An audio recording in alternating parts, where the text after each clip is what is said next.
एक बेटी रही, ओकर माँ बाप नहीं रहे और वो एक तोता पाली, मतलब तोता पाली की एक तोता मेरे पास रहेगा तो हम ओके मतलब पालक को सब इसी के साथ एक हाथ से हमारे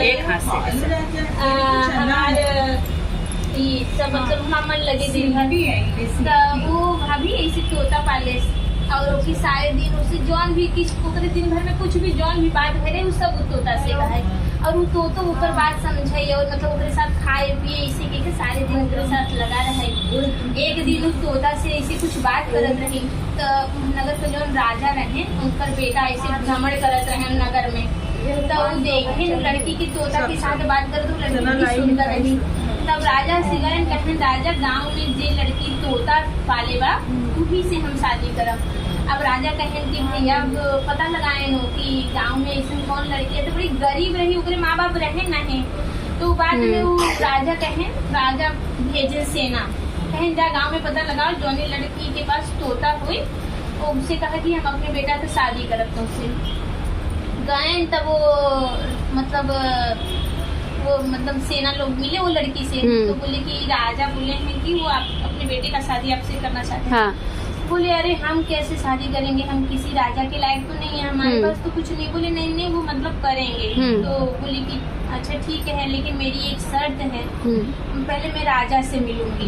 तो राजा गए और मतलब राजा आए वो लड़की के पास तो बोले कि मेरी बेटी की शादी हम तुमसे करना चाहते हैं। बोले राजा जी मेरी एक शर्त है।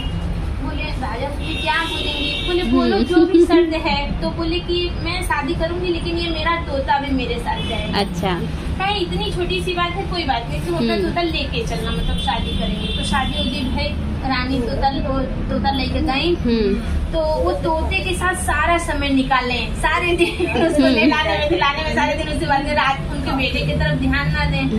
तो बेटा बोलता था कि ये सारे दिन ऐसे तोते में लगी रहती है मेरे से तो मतलब इसका कोई मतलब ही नहीं है।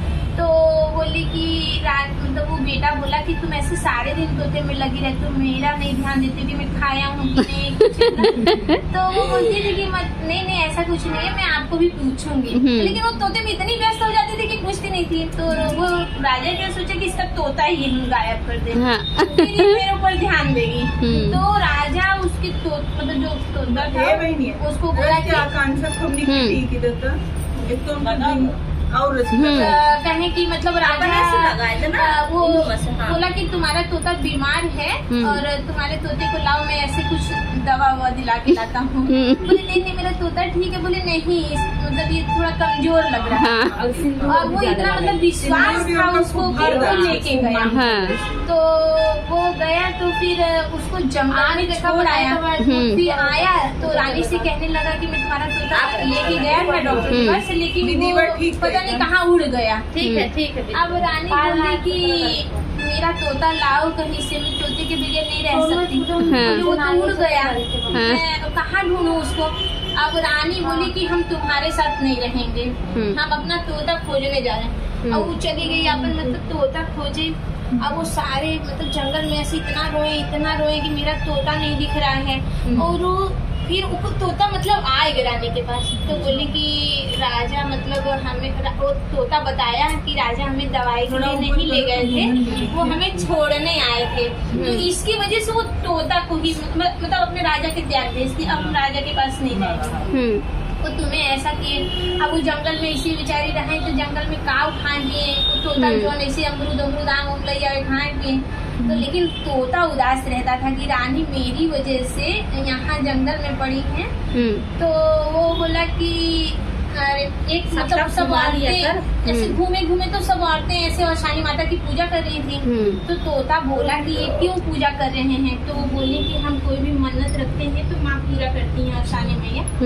तो बोला कि तोता बोला कि अगर हम भी जैसे पूजा में बैठे रानी को बोल दे कि ये राजा से मिल जाए तो वो भी पूजा में बैठ गया और माँ मतलब पूजा में प्रार्थना किया माँ से कि माँ मेरी वजह से रानी अपने राजा से मतलब अलग हैं आप इनको इनके राजा के साथ ये कर दीजिए मिला दीजिए। तो वो माता सुन ली और वो राजा घोड़े से निकले थे कहीं तो रानी को वो हालत में देखी, भाई जंगल में रहती थी, उतना अच्छे से रहती नहीं थी, तो राजा को इतनी दया आ गई कि बोले तुम और तोता दोनों चलो हमारे साथ।